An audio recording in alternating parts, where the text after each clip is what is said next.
What's up, guys? Welcome back to Kitchen Court Cases, where we watch court in my kitchen.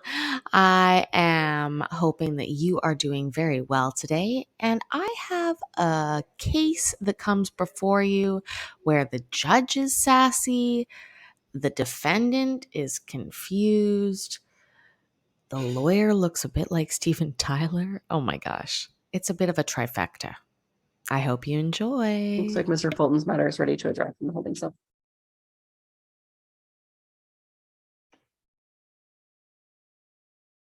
All right. In just a moment. Good morning, Mr. Trumbull.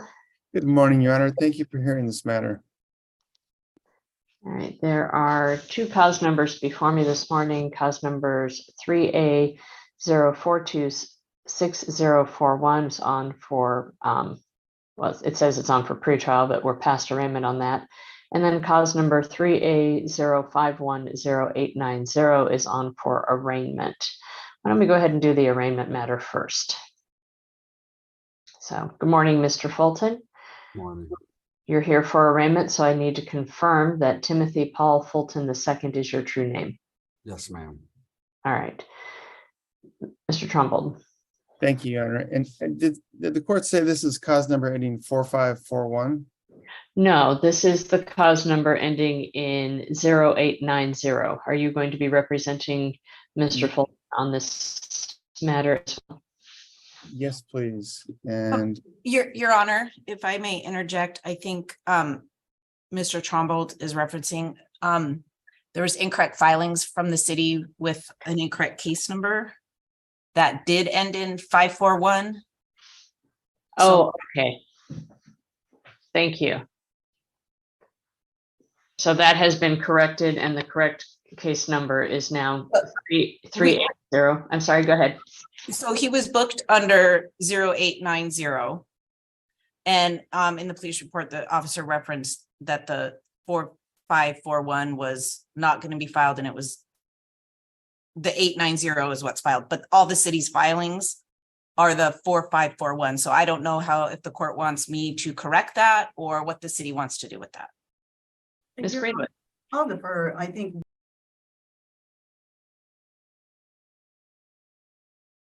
at the time we received it, probably. No, counsel, you are not going to defer. Do your job.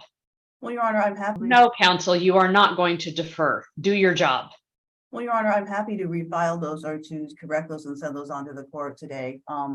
That would be not a problem at all. I was just giving the court the best of my understanding that probably at the time we received the reports, the officer perhaps had not refiled, and so that our paralegal sent it to us this way. But I am most happy to simply change the case number on all the filings and send them to the court. If you'd like them now, we can do them now, or I can do that after the hearing.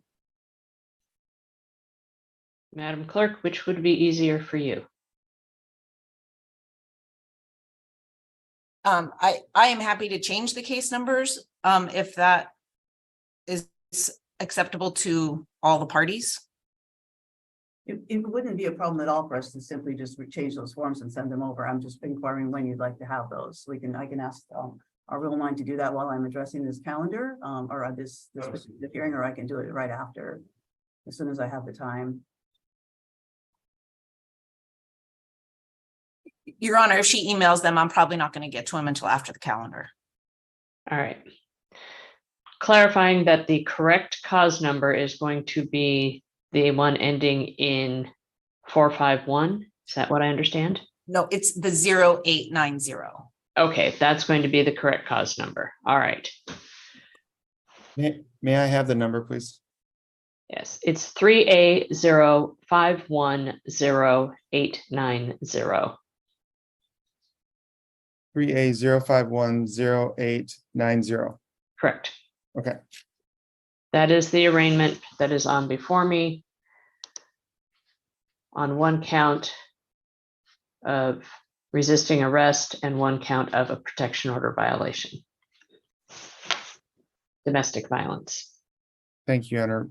We are in receipt of the well, they're listed as amended complaints, but I assume they're not amended there, that the charging we have the two charges in front of us alleging July 5th, 2023 in the city of Bothell resisting arrest and violation of no contact order. The order violation date is July 5th, 2023. The issuance of the order was June 22nd, 2023. So we have both of those allegations before us, and we're acknowledging receipt of them. We have no objection to later filing and service of different complaints that have all the right stuff on it. We're very much looking forward to addressing these allegations today. We're not so concerned about the technicalities of the charging documents today. Thank you. So the corrected cause numbers, are you waiving formal reading or would you like me to proceed? Yes, we're asking to waive formal reading and enter not guilty pleas to both counts. Thank you. All right. And have you had a chance to go over with Mr. Fulton his rights that apply at arraignment? Yes, Mr. Fulton understands his rights at arraignment. Thank you. All right. Mr. Fulton, Yes, ma'am. your attorney has indicated pleas of not guilty on your behalf, and those will enter at this time. I have had an opportunity to review the police reports, and I do make findings of probable cause as to both charges. What is the city's request with regard to release and conditions? Your Honor, the city is requesting to maintain the $25,000 that was imposed yesterday. Mr. Fulton was charged with this original assault on 6/21 of 23. I believe he was arraigned on the 22nd, and at that time was issued a no contact order. Was later and was asked to install a GPS device.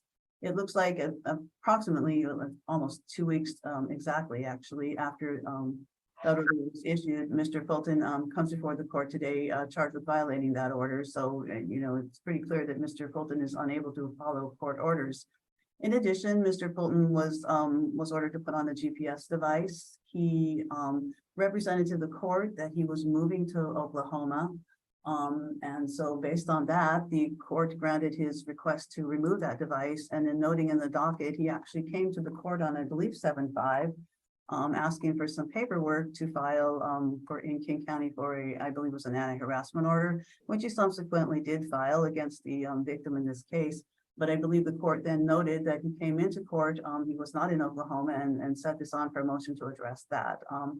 And then the next day he's charged with this new crime. So I'm not sure what was going on with Mr. Fulton, that he indicated to the court that he was leaving for Oklahoma, but clearly he did not. In addition to asking for the bail to be maintained, the city would like that GPS to be reinstated or in order to have that put back on. However, that's however I should word that. Asking for him to abide by all orders, Your Honor.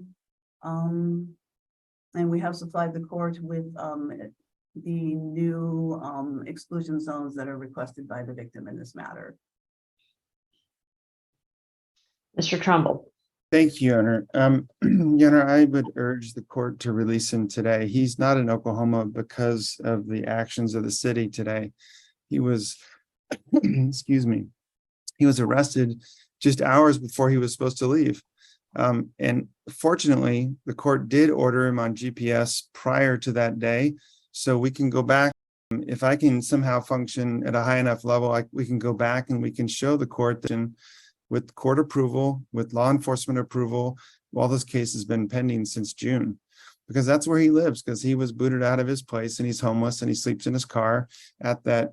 You have to be patient with me because I'm not an expert on Bothell, but that Evergreen Church, which is right there at 35th Avenue Southeast. There's a giant church there with a huge parking lot, and they've authorized him to sleep there. He sleeps there. He takes jobs in his car, DoorDash and other jobs that he does out of his vehicle from there. That's where he lives, and that's where he exists, and that's where the officers arrested him. That he apparently was before the court asking for relief from being harassed in that very parking lot by friends and family of the essentially what becomes the moving party in this case, the alleged victim from the case that the court heard the arraignment on in June. She's the reason we're here. The city is not taken a second look at her allegations, unfortunately, but he had to go somewhere. So he found his way to the Evergreen Church parking lot where he's been residing on GPS, and the GPS records will reflect that. So he's been lawful since the court released him. And that will be shown by the GPS records. And he did take the GPS off, and he did seek relief of the court. That's what you do. You come to the neutral forum to address the conflicts that you're having. And that's what he was trying to do with the petition. He was doing that because the officers told him to do that when they were called, when the family and friends of the alleged victim were at the parking lot where he lives,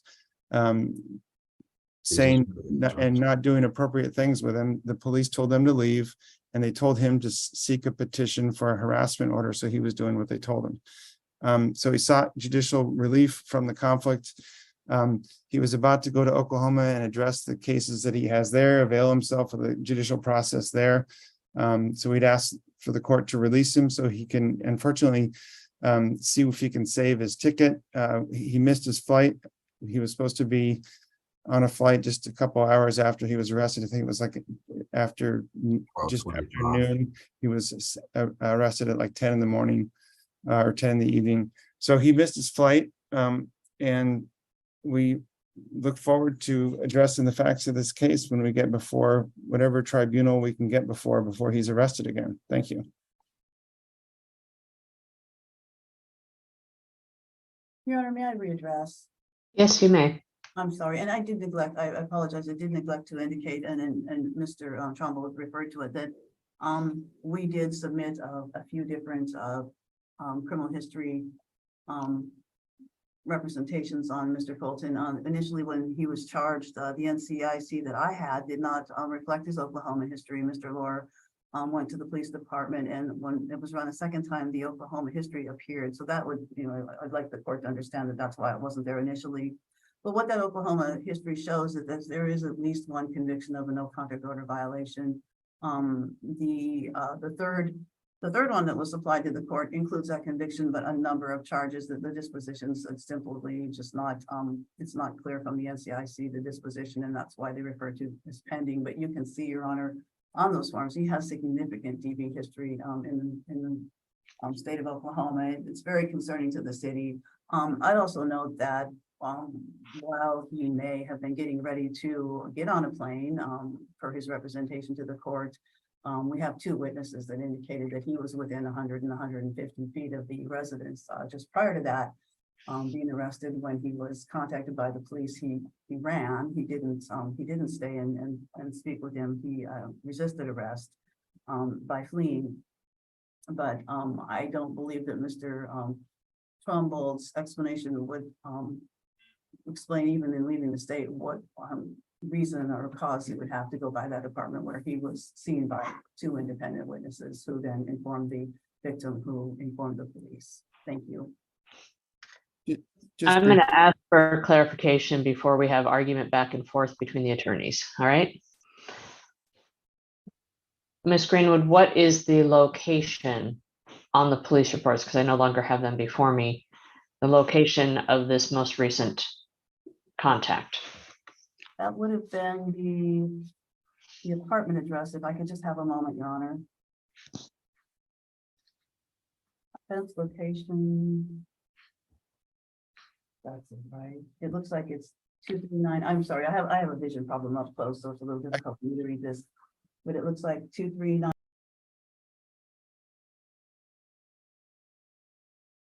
And I'll check in the narrative and see if that also. That's what I have as well. Right. And the place that he was arrested, if I could barge in, indicated in the report, is 35th Avenue and 240th Street. So right there at the church at the intersection. If what I measured that on Google, it's a half a mile away. So it's more than what the officer indicates in the report, which would be more than 2,500 feet. Again, it's right there where he lives at the Evergreen Church. And if I may, the witnesses actually cited him within 100 feet per the officer's estimation from that address that I just gave to the court, which is where the victim resides. Excuse me. But I was never over there. Sir, this is not an issue at this point.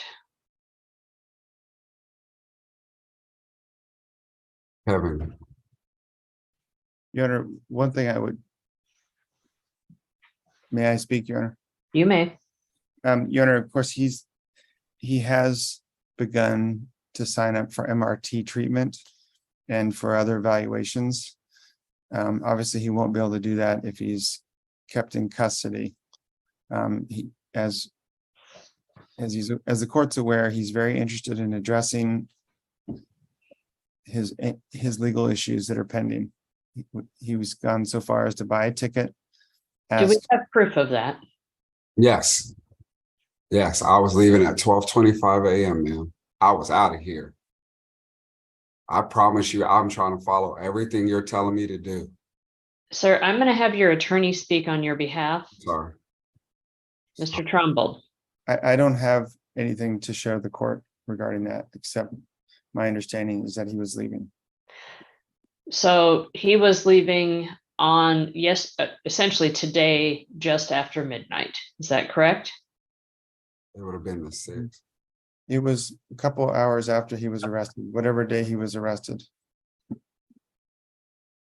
So that would have been yesterday. So that would have been the 6th. Is that correct? Or did he get arrested? No, he got arrested on the 5th. Sorry. It's the 5th. When I did the TRO, it was for him to travel on the 5th for court the next day, I thought.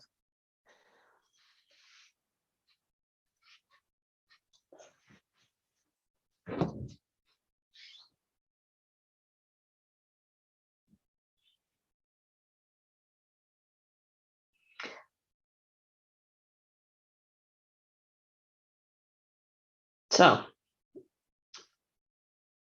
I have a significant concern with the veracity of what is being represented by your client, that he was going to be leaving the state when he was at the court requesting documentation for beginning an action in King County with regard to the anti-harassment order.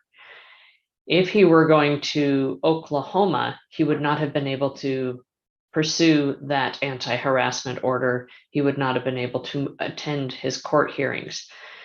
My concern also is that this feels very much like we're playing fast and loose with the court's leniency with regard to having the GPS device removed.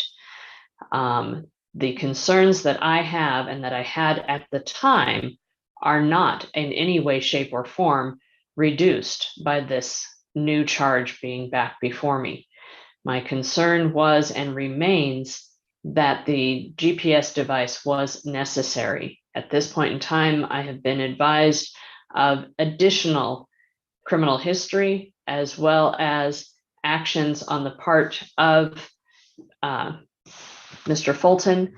My concerns also include the fact that Mr. Fulton has chosen a place to reside that is within such close proximity of the alleged victim in this case as to create a situation where he is indicating I was just at the parking lot instead of I'm somewhere completely removed from the location. The concern is twofold. Mr. Fulton is claiming harassment on the part of the neighbors and friends, as well as the alleged victim in this case.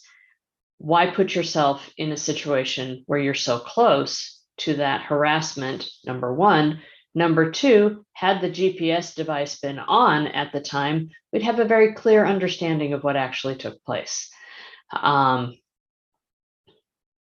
am not impressed. I'm not impressed that we are back here this quickly. It is